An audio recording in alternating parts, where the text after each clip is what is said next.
Well, continuing our chat now with Richard Murphy about the implications that were announced in the Isle of Man about the FATCA all over Europe, well, certainly the G5. But is this the end then of the Isle of Man being an offshore, or any offshores existing then as far as the Crown Dependencies are concerned?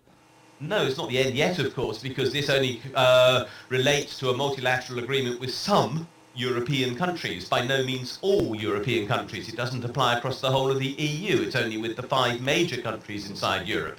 And it certainly doesn't apply with other countries outside. Well, the US has obviously got a deal, but take out the US and the 5 in this arrangement at the moment, and then we look at what is claimed to be the major market for the Isle of Man at the moment, which would be India, the Far East and the Middle East.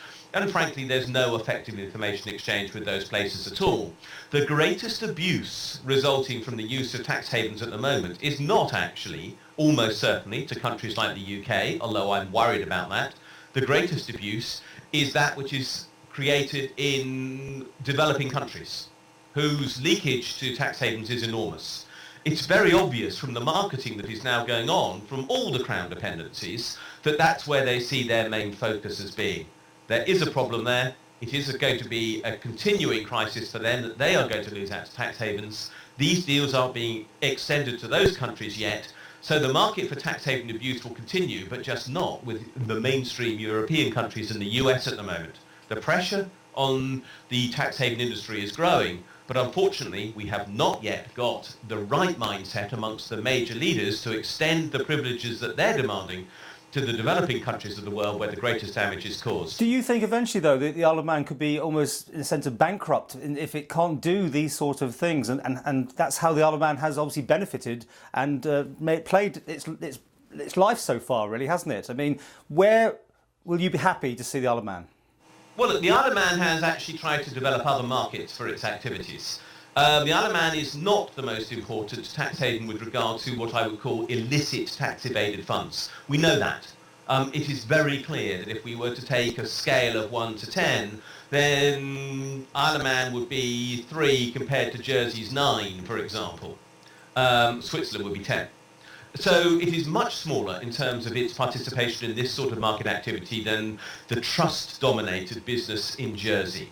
The Isle of Man has created alternative markets. For example, it has been specialising in trying to get access for Indian-based companies in the AIM market and the corporate field. So it has a different financial services profile, which candidly has a more sustainable future, so long as it is accepted that tax havens have a role within the corporate tax environment, which is not at present challenged by what is going on here, but which may be by the OECD model on profit shifting, which is going to be the subject of discussion really at the G20 in September rather than the G8 in June. So is the future for the Isle of Man finance sector secure? No, not by a long way. Is it desperately threatened by this particular development? No. If I was talking to somebody in Jersey, I would repeat my warning, which I made in 2005 for the first time, that its financial services industry is going to be right up against it. And frankly, Jersey does face the risk of going bust. I said that in 2005. It was denied then. It's been running deficits year after year as a result of 0-10. But it's perfectly obvious that the Isle of Man has been able to sustain its finances despite the VAT cuts. The welcome VAT cut from my point of view, which I know will be decidedly contentious with those listening to this programme. But despite that, the Isle of Man has been able to balance its books. I don't see it going bust yet, but I do see it's going to have to make some major reforms in the way in which it does operate its financial services sector if there's to be any prospect of that surviving for more than a few years. Well, our Chief Minister always put it that we were always the sort of living off the crumbs off the table of the UK. We were just eating those things. And now the UK wants everything.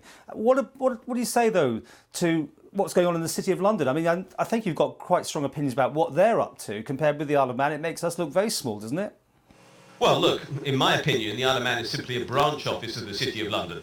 If we have to be candid about this, one of the reasons why we have a problem in the UK Crown dependencies and overseas territories is that they are effectively simply the mechanisms used by the city to funnel money in and out in a tax-free way. So there has to be reform in the city as well, but that's at the very core of the problem inside the UK economy. We know the UK economy has been over-dependent upon finance. We know it's been over-dependent upon the city.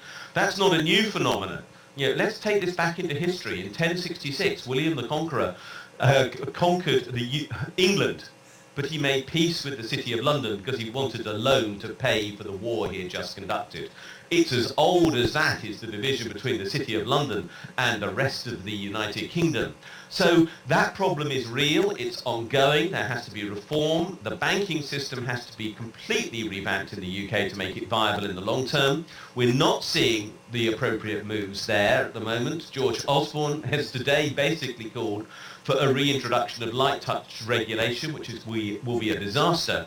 I am worried about what is happening in the UK, but I do think at the moment the tidying up of the activities of the Crown dependencies and overseas territories is important, but it is only a step on the way to the fundamental reform which other countries have rightly called for from the United Kingdom.